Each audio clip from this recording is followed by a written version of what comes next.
billion.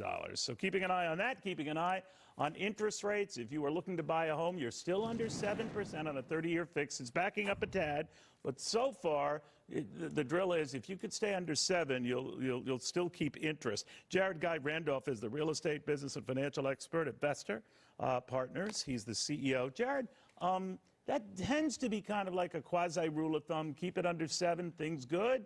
Goes over 7, things not so good. What do you think?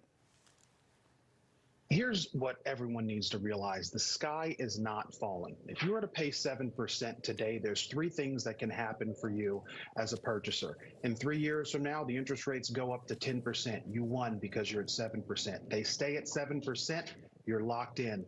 They go down to 4%, you refi.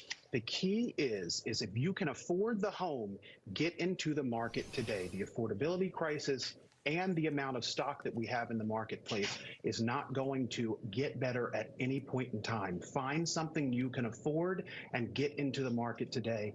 But being under 7, yeah, that's the key right now, and that's a good number to come in at. What about being under a different number, 6% when it comes to the realtor's cut of the price on a home? Finally agreed. It could get down to 4, it could get down less. But what about that as a factor for potential buyers and sellers? Realtor commissions are not going to have any impact on home values. That's because we have a supply-demand issue. There is more demand than there is for supply. And what they realize with this ruling around the real estate brokerage commissions, it is actually a negative, and it is not going to benefit buyers and sellers because you need a professional to help you navigate the circus but you don't of buying and selling. You don't need them at 6%, right? Isn't that the message here? But so there's going to be more wheeling and dealing, right?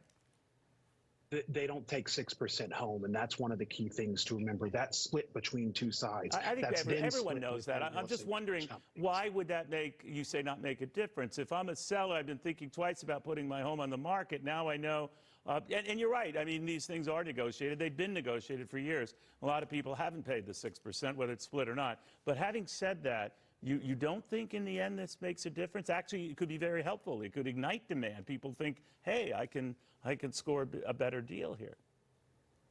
Well, demand is still at an all-time high, and we're still at an all-time low for inventory. So at this point in time, that will have a negligible impact on the actual transactions that are happening in the market today. No, it is not going to have a major impact the way in which they think it is going to.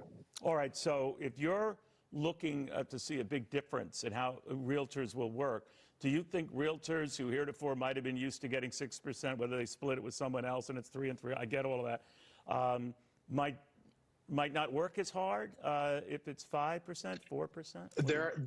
They're going to have to work. They're going to have to work harder. And what you're going to see happen in the marketplace, I spent 20 years in brokerage before I became a developer over the last 5 years. So I understand this game.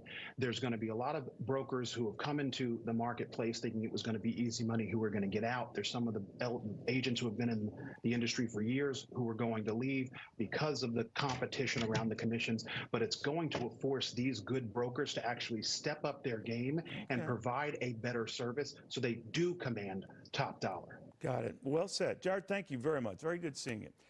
All right, in the meantime, we got the Dow at 309 points. All the major averages are up, and since they all hit records yesterday, they're all at records today. More after this.